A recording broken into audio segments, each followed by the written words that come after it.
Good morning everyone, welcome to Mobius classes. आज हम लोग अपना न्यू चैप्टर स्टार्ट कर रहे हैं जिसका नाम है रिस्पायरेशन इन लिविंग ऑर्गेनिजम्स।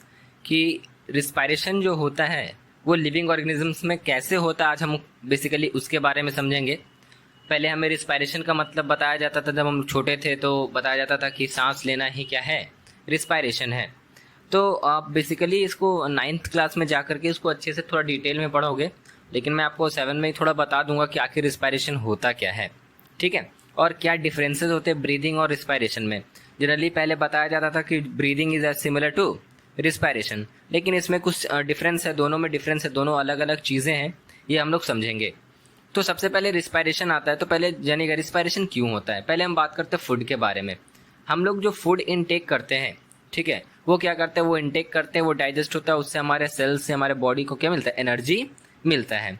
और जो फूड हम लोग कंज्यूम करते हैं तो क्या वो डायरेक्ट उसी रूप में एनर्जी मिलता है क्या, जिस रूप में खाते हैं? नहीं, फूड जब हम लोग खाते हैं तो उसका ब्रेकडाउन होता है, टूटता है फूड, ठीक है।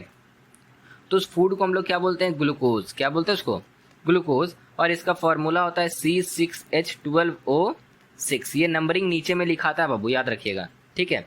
इसका ग्लूकोज का ये आपका फॉर्मूला हो गया, ठीक है। अब ये ग्लूकोज क्या करता है, टूटता है किस चीज़ में, कार्बन डाइऑक्साइड में, वाटर में, और उसके साथ क्या होता है, एनर्जी रिलीज होता है। क्या निकलता है, एनर्जी। मतलब ये 3 फॉर्म के रूप में क्या करता है, ये ग्लूकोज ब्रेक डाउन करता है। तब हम लोग समझ सकते हैं कि फूड का ब्रेकडाउन जो होता है वो जनरली क्या चीज में होता है, रिस्पायरेशन के प्रोसेस के थ्रू होता है। तो रिस्पायरेशन का मतलब होता है क्या, कि रिस्पायरेशन एक ऐसा केमिकल प्रोसेस है या ऐसा बायोकेमिकल प्रोसेस है जिसमें क्या होता है कि ग्लूकोज का ब्रेकडाउन होता है किसके प्रेजेंस में, ऑक्सीजन के प्रेजेंस में। देखिएगा, रिस्पायरेशन होंगे आपके ऑक्सीजन के प्रेजेंस में भी और एब्सेंस में भी, ठीक है। लेकिन अभी हम लोग ऑक्सीजन के प्रेजेंस वाला समझ रहे हैं कि जब क्या होगा कि रिस्पायरेशन उस प्रोसेस को बोलेंगे जब ग्लूकोज का ब्रेकडाउन होगा in the presence of oxygen, जिसके बाद क्या होगा, क्या रिलीज होगा उससे, carbon dioxide, water and ATP, जिसको हम लोग क्या बोलते हैं, एनर्जी। अब पूछेगा कि भाई एनर्जी किस रूप में मिलता है, अब हम आप ही को बोलेंगे बाबू आपको हम रुपया दिए, रुपया कौन सा रुपया दिए, 10 रुपया दिए, 500 रुपया दिए, 100 रुपया दिए, 1000। तो जिस रूप में निकल रहा है वो रूप को बताना है। तो एनर्जी जिस रूप में निकलता है उसको हम लोग बोलते हैं एटीपी। क्या बोलते हैं उसको, एटीपी। इसका फुल फॉर्म होता है एडिनोसिन ट्राई फोस्फेट, ठीक है, एडिनोसिन ट्राई फोस्फेट। ये जो होता है एनर्जी इस रूप में निकलता है जिसको energy currency in the cell के रूप में जाना जाता है। मतलब जो हमारा जो एनर्जी जो स्टोर्ड होता है ना, या हम बोल सकते हैं जो एनर्जी जिस फॉर्म में हमारे बॉडी में रिलीज होता है वो एनर्जी क्या होता है, हमारा एटीपी होता है। क्या होता है, एटीपी। तो डेफिनेशन फिर से हम रिपीट करते हैं ताकि आपको समझ में आ जाए।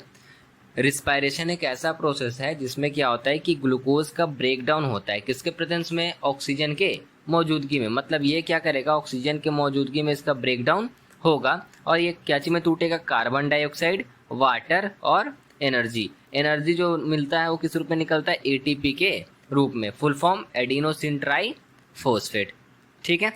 रिस्पायरेशन जनरली होता है वो 2 तरीके का होता है बाबू।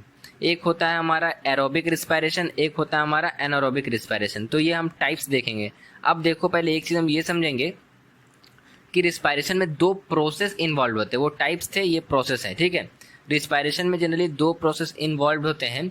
एक को बोलते हैं क्या, एक्सटर्नल रिस्पायरेशन, और एक को बोलते हैं क्या, इंटरनल रिस्पायरेशन। एक्सटर्नल मतलब बाहर, ठीक है, जो क्या होगा बाहरी रूप से रिस्पायरेशन होगा उसको हम लोग क्या बोलेंगे, एक्सटर्नल। एक्सटर्नल मतलब बाहरी रूप, ठीक है। इंटरनल मतलब अंदरूनी रूप से, जिसको हम लोग सेलुलर रिस्पायरेशन भी कहते हैं। तो पहले एक्सटर्नल रिस्पायरेशन का बात समझ लो। वैसा रिस्पायरेशन जिसमें क्या होगा, ऑक्सीजन हम लोग इनहेल करते हैं। इनहेल करने का मतलब होता है इनटेक करना, मतलब अंदर की ओर लेना। जैसे ना सांस लेते हैं ना तो ऑक्सीजन अंदर की ओर लेते हैं।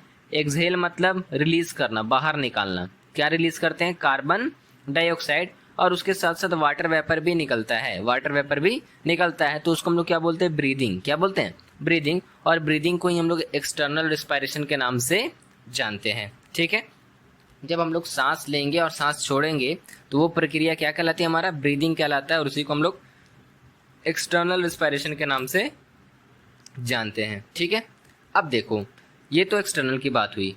इंटरनल में क्या होता है कि यहाँ पे ये जो होता है सेल्स के अंदर, जो बॉडी में हमारा सेल होता है ना, ये सेल के अंदर, ठीक है, ये सेल के अंदर, ये सेल है, सेल के अंदर में रिस्पायरेशन होता है, जिसमें क्या होता है कि ग्लूकोज ऑब्टेन्ड होता है during the digestion of food. देखिएगा, जब भी बात करेगा सेलुलर रिस्पायरेशन की, तो सेल के अंदर रिस्पायरेशन के क्या, जो हम लोग फूड इनटेक किए यानी कि जो ग्लूकोज इनटेक किए, तो उसका डाइजेशन जब होता है, डाइजेशन मतलब फूड का जब ब्रेकडाउन होगा, तो वो ऑक्सीजन के प्रेजेंस में टूटता है, तो उसको हम लोग क्या बोलते हैं, ऑक्सीडाइज्ड। क्या बोलते हैं, ऑक्सीडाइज्ड, ऑक्सीजन के प्रेजेंस में। ठीक है, ऑक्सीजन के प्रेजेंस में अगर वो ब्रेकडाउन कर रहा है तो उसको क्या बोलते हैं, ऑक्सीडाइज। तो यहाँ पे देखिएगा, ग्लूकोज ऑब्टेन्ड होता है during the digestion of food is oxidized by the inhale oxygen to carbon dioxide water and energy is released। देखो एकदम सिंपल वे में समझना, एकदम सिंपल वे में।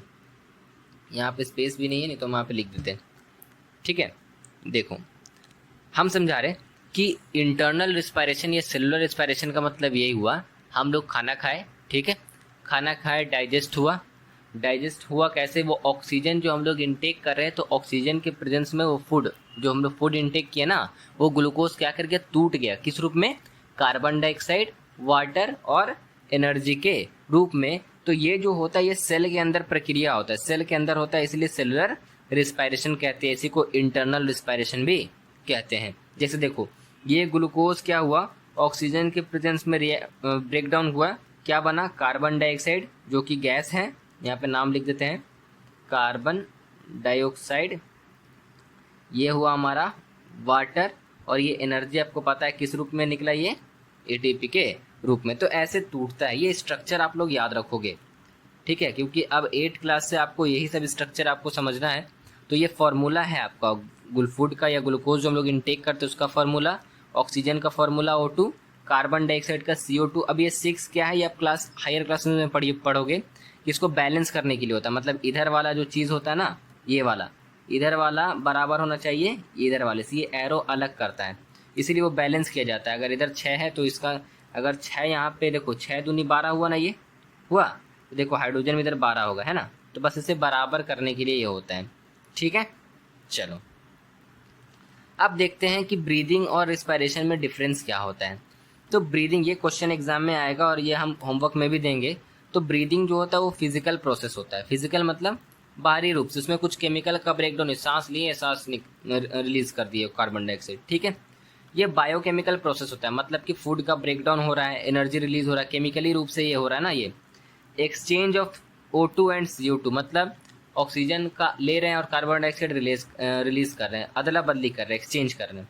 लेकिन इसमें क्या होता है, ब्रेकडाउन होता है फूड का, किसमें, कार्बन डाइऑक्साइड, वाटर और एनर्जी के रूप में। यहाँ पे होता है सेल के बाहर होता है, ये सेल के अंदर, अभी मैंने बताया। इसमें कोई भी इंजाइम क्या होते हैं बताते हैं।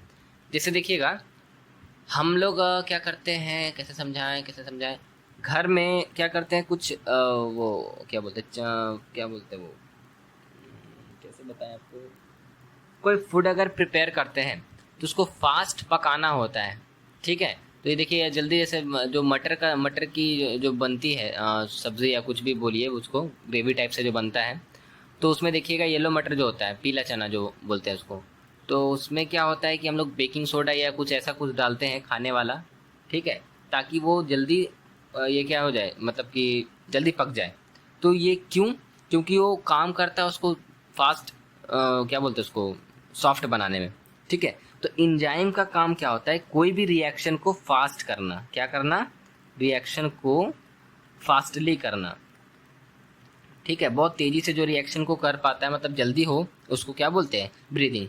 तो भाई ब्रीदिंग में तो सांस लेना है, सांस छोड़ना है, कोई केमिकल प्रोसेस तो हो रहा है नहीं, तो इसमें एंजाइम्स मौजूद नहीं होंगे। लेकिन यहाँ पे देखिएगा, ये सेल के अंदर होता है, मैंने बताया, तो इसमें एंजाइम्स इन्वॉल्व होंगे और ये प्रक्रिया को या प्रोसेस को बहुत जल्दी जल्दी करवाने में मदद करते हैं। ठीक है, इसमें कोई भी एनर्जी इन्वॉल्व नहीं होता, कोई एनर्जी नहीं रिलीज होता है। लेकिन इसमें आपको बताएं कि फूड का ब्रेकडाउन होता है तो एनर्जी रिलीज होता है in the form of ATP के रूप में। बहुत ही इंपॉर्टेंट है, इसको हम BBI मारते हैं, आप इसको याद से अच्छे से पढ़ लोगे और समझ लोगे। आसान पॉइंट हम यहाँ पे दे के रखे हैं, छोटा छोटा, ताकि आपको याद करने में प्रॉब्लम ना हो।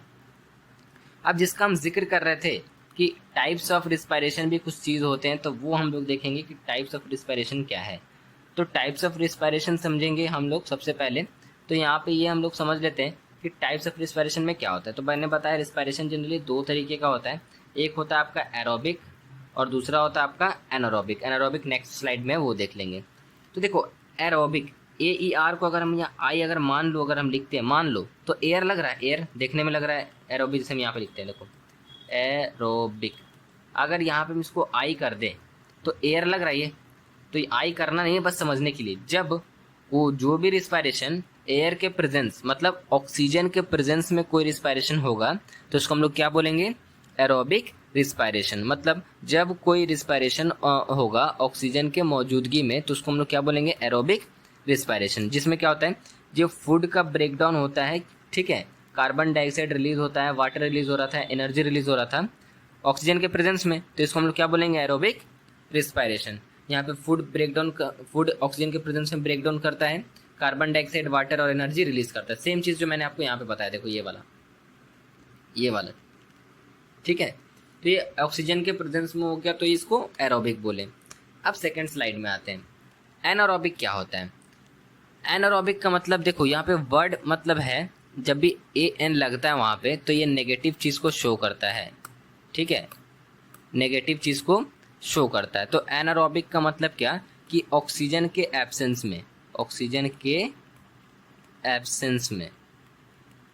ठीक है, जब ऑक्सीजन के एब्सेंस में फूड का ब्रेकडाउन होगा तब क्या होगा। आपको पता होगा शराब जानते हैं, शराब जो बनाया जाता है जनरली वो सड़ा करके बनाया जाता है। तो सड़ाने का प्रक्रिया जो प्रोसेस के जरिए बनाया जाता है उसको फर्मेंटेशन बोलते हैं। क्या बोलते हैं, फर्मेंटेशन प्रोसेस। मतलब शराब को सड़ा करके बनाने की प्रक्रिया जो होती है जनरली ये किस प्रक्रिया को कहते हैं, फर्मेंटेशन प्रोसेस। तो इसमें क्या होता है कि फूड का ब्रेकडाउन किया जाता है, ठीक है, ऑक्सीजन के एब्सेंस में, देख लो यहाँ पे लिखा हुआ है। तब वहाँ पे क्या, ये यहाँ पे जब फूड ब्रेकडाउन करता है ऑक्सीजन के एब्सेंस में, तो यहाँ पे जो कार्बन डाइऑक्साइड और एनर्जी और वाटर निकल रहा था ना वहाँ पे हम लोग में, देखो लो यहाँ फिर से दिखा दे रहे हैं आपको, ये वाटर जो निकल रहा था, ये वाटर के जगह बस वाटर ना निकल करके यहाँ पे इथाइल अल्कोहल निकलता है। मतलब इथाइल अल्कोहल कहने का मतलब शराब एक तरह का एक कंपाउंड है, ठीक है। अल्कोहल जो हम लोग शराब जो यूज़ करते हैं ना लोग, वो शराब का फॉर्मेशन होता है इथाइल अल्कोहल के रूप में, ठीक है, समझ में आ रहा है। तो ये उसका मतलब बोले कि जब फूड ब्रेकडाउन करेगा तो इथाइल अल्कोहल कार्बन डाइऑक्साइड और वाटर रिलीज करेगा, ठीक है, वाटर रिलीज करेगा in the absence of oxygen. समझ में आ रहा है मेरा बात। तो यहाँ पे वाटर नहीं, यहाँ पे एनर्जी लिख लो। समझ में आ रही है मेरी बात। देखो तो ये जो मैंने बताया कि ये ऑक्सीजन के एब्सेंस में, तो अनारोबिक रिस्पायरेशन को भी कुछ टाइप्स में हम लोग या बोलते हैं, कुछ टाइप्स में हम लोग क्लासीफाई करते हैं। वो टाइप्स क्या है हम लोग अब समझते हैं, ठीक है। तो एक होता है लैक्टिक एसिड फर्मेंटेशन। अब देखो इसको बढ़िया से समझाते हैं, आपको समझ में आएगा। कभी कभी ऐसा हुआ है जब हम लोग बहुत घूम लिए, दशहरा में घूमने जाते हैं या बहुत चल लिए या दौड़ लिए, तो लगता है ना पैर में बहुत दर्द दे रहा, आज तो भाई बहुत दर्द दे रहा, चला नहीं जाएगा। आखिर क्यों, ये दर्द आखिर हुआ क्यों और कहाँ से ये दर्द आया और क्यों पेन अचानक से करने लगा भाई। तो देखो जब भी कोई आदमी ज़्यादा काम करता है तो उसके सेल को ज़्यादा से ज़्यादा एनर्जी चाहिए। अब भाई ऑक्सीजन तो एटमॉस्फेयर में लिमिटेड मात्रा में हम लोग सांस लेते हैं नॉर्मली। देखिएगा जो लोग दौड़ते हैं ना, जैसे एथलीट्स वगैरह जो रेस वगैरह लगाते हैं या स्कूल में फंक्शन होता है कुछ स्पोर्ट्स का, तो वहाँ पे भाग लेते हैं, तो देखिएगा वो सब करने के बाद ना सांस थोड़ा ज़्यादा तेज़ से चलता है। एक्चुअली होता क्या है कि वहाँ पे हमारा बॉडी को तो जितना एनर्जी था उतना एनर्जी हम लगा दिए, और जब हम दौड़ते हैं ज़्यादा काम करते हैं तो सेल को ज़्यादा से ज़्यादा एनर्जी चाहिए। अब वो ज़्यादा एनर्जी कब मिलेगा भाई, जब ऑक्सीजन ज़्यादा मिलेगा तभी ना फूड का ब्रेकडाउन होगा। जब ऑक्सीजन ज़्यादा आएगा तभी ये ज़्यादा से ज़्यादा फूड को क्या करेगा, ब्रेकडाउन करेगा, ठीक है, ब्रेकडाउन करेगा, जिसके कारण क्या होगा, ज़्यादा से ज़्यादा एनर्जी मिलेगा सेल को और अच्छी तरीके से काम करेगा। लेकिन हम तो जानते हैं भाई ऑक्सीजन तो है सीमित मात्रा में निकलता है या मिलता है। तो इस समय क्या होता है कि फूड का ब्रेकडाउन होता है, जैसे हम लोग दौड़ते हैं ना, फूड का ब्रेकडाउन होता है, लेकिन क्या होता है, ये क्या होता है, ऑक्सीजन के एब्सेंस में होता है। मतलब कि जितना ऑक्सीजन मिला वो तो उतना तो टूटा ही, और बाकी जब हम लोग ज़्यादा काम करते हैं तो ज़्यादा एनर्जी, अब एनर्जी तो मिलना ही मिलना है, तो क्या होता है कि ऑक्सीजन के एब्सेंस में फूड ब्रेकडाउन करता है। तो जब ऑक्सीजन के एब्सेंस में फूड का ब्रेकडाउन होता है तब वहाँ पर लैक्टिक एसिड फॉर्म करता है। क्या फॉर्म करता है, लैक्टिक एसिड। और ये लैक्टिक एसिड जो आपको पता होगा ये जनरली कर्ड में, दही में पाए जाते हैं, ठीक है, ये एसिड। तो ये लैक्टिक एसिड क्या करता है, ये हमारे मसल्स क्रैम्स, मतलब जो मसल्स होते हैं ना, हमारे मांस होते हैं, मांसपेशी जो शरीर में होते हैं, उसके अंदर जमा हो जाते हैं, एक्यूमुलेट कर जाते हैं, ठीक है। क्योंकि और ये जब लैक्टिक एसिड जब जमा हो जाते हैं मसल्स में, तो इसके कारण क्या होता है कि हमारे वो मसल्स का रीजन क्या होता है, दर्द करने लगता है और हमें पेन देखने को मिलता है। और इसी पेन को दूर किया जाता है जब हम लोग क्या करते हैं, नॉर्मल मसाज लेते हैं तब, या हम प्रॉपर स्लीप ले लेते हैं जिसके कारण ब्लड सर्कुलेशन अच्छे से करता है और वो नॉर्मल हो जाता है। या अगर हम हॉट वाटर बाथ या वार्म वाटर बाथ भी करेंगे, मतलब हल्का ल्यूक वार्म वाटर से अगर हम बाथिंग करते हैं, तब भी क्या होगा कि हमारा बॉडी नॉर्मल हो जाता है। तो इससे पेन को कम किया जा सकता है। तो ये तो मैंने समझा दिया। अब देखो स्टेटमेंट से देखो, lactic acid fermentation refers to the metabolic process in which glucose are converted into cellular energy and lactic acid. समझना, हम कहें क्या कि इसमें क्या होता है कि फर्मेंटेशन, जस्ट अ मिनट, कोई बुला रहा है हमको।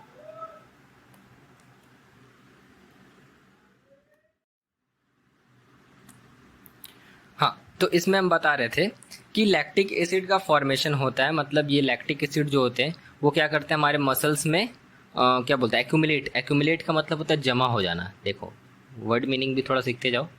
एक्यूमुलेट का मतलब होता है जमा हो जाना, ठीक है।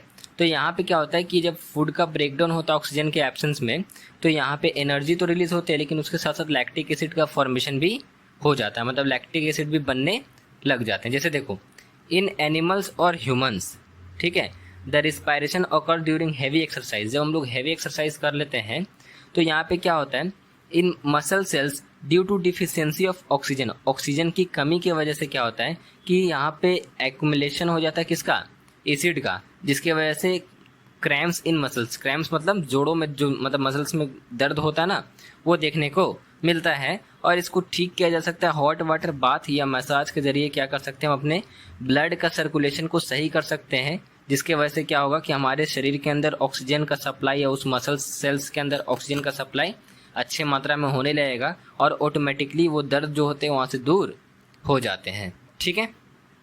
This sufficient supply of oxygen to the cells results in complete breakdown of lactic acid into carbon dioxide and water, thereby giving you a relief। मतलब जब हम लोग मसाज वगैरह ले लेते हैं तो इससे जो लैक्टिक एसिड जो जमा हुआ ना, वो लैक्टिक एसिड आपका टूट कर जाता है किस चीज़ में, कार्बन डाइऑक्साइड और वाटर में। और यही कार्बन डाइऑक्साइड वाटर तो हमें चाहिए था, ठीक है। और यही कार्बन डाइऑक्साइड वाटर जब टूट जाता है तो वो नॉर्मल हमारा बॉडी मसल्स हो जाता है, फिर सारे जो पेन होते हैं पेन ऑटोमेटिकली दूर हो जाते हैं, ठीक है। समझ में आया ये? चलो, ये रिएक्शन आप ये याद ना रखो, आपको अभी याद नहीं, मतलब 7 में ज़रूरत नहीं है, बस याद रखिएगा कि यहाँ पे क्या होता है जब ग्लूकोज रिएक्ट करता है, ठीक है, ब्रेकडाउन करता है, तो लैक्टिक एसिड और एनर्जी का फॉर्मेशन करता है, ये आपको याद रखना है, ठीक है। अब देखो जो शराब जो बनता है वो कैसे, ये सेकेंड पार्ट। फर्स्ट पार्ट हम लोगों ने 2 टाइप्स में किए थे ना, तो फर्स्ट टाइप में हम लोग ये देख लिए, और सेकेंड टाइप में जो अल्कोहल बनता है वो, अल्कोहल मतलब शराब जिसको बोलते हैं। Alcoholic fermentation refers to the biological process in which glucose को कन्वर्ट किया जाता है cellular energy producing ethanol. Ethanol का फॉर्मूला आप चाहो तो लिख सकते हो, ऐसे ज़रूरत नहीं है आपको, अभी हम लिख दे रहे हैं, आप सिर्फ इथेनॉल याद रखिएगा जो कि अल्कोहल शराब होता है एक तरह का। और कार्बन डाइऑक्साइड प्रोड्यूस होते हैं, तो ये होते ईस्ट। ईस्ट ये आप बोल सकते हो ये आपका यूनिसेलुलर ऑर्गेनिजम्स है, उसमें ये चीज़ देखने को मिलता है, ठीक है। तो आप यहाँ पे सिर्फ ऐसे याद रखिएगा, आप ये फार्मूला ग्लूकोज का याद रखो, इसका फार्मूला नहीं याद रखना है आपको। ग्लूकोज जब ऑक्सीजन के प्रेजेंस में रिएक्ट करेगा तो इथाइल अल्कोहल, ठीक है, और कार्बन डाइऑक्साइड प्रोड्यूस करेगा, उसके साथ साथ एनर्जी भी क्या करेगा, रिलीज करेगा, ठीक है। अब आ जाओ डिफरेंस देख लो, वेरी वेरी इंपॉर्टेंट ये वाला सवाल। एरोबिक और एनारोबिक में क्या, तो ये तो भाई ऑक्सीजन के प्रेजेंस में होगा, ऑक्सीजन के एब्सेंस में बता दिए। ग्लूकोज पूरी तरीके से टूटता है ऑक्सीजन के प्रेजेंस में ताकि कार्बन डाइऑक्साइड वाटर और एनर्जी रिलीज कर सके। लेकिन इसमें क्या होता है कि टूटता है तो इथाइल अल्कोहल कार्बन डाइऑक्साइड और लैक्टिक एसिड प्रोड्यूस करता है, ठीक है, लैक्टिक एसिड प्रोड्यूस करेगा। ये प्लांट्स और एनिमल्स में होता है। ये आपका होता है ईस्ट बैक्टीरिया, ये पैरासाइटिक जो वर्म्स होते हैं ना, उसमें ये होता है। इसमें ज़्यादा एनर्जी रिलीज होता है, इसमें कम मात्रा में एनर्जी रिलीज होता है। तो ये था आपका डिफरेंस और ये था आज का आपका सेशन। उम्मीद करते हैं आपको आज का सेशन समझ में आया होगा, अच्छे से समझ में आया होगा। तो आप लाइक कर दीजिएगा वीडियो को और कोई भी तरह का डाउट होता है तो आप डाउट के लिए आप हमें कमेंट डाउन कीजिए या व्हाट्सएप पे आप लिखिए, आपका डाउट को जल्द से जल्द ज़रूर से ज़रूर सॉल्व किया जाएगा। ठीक है।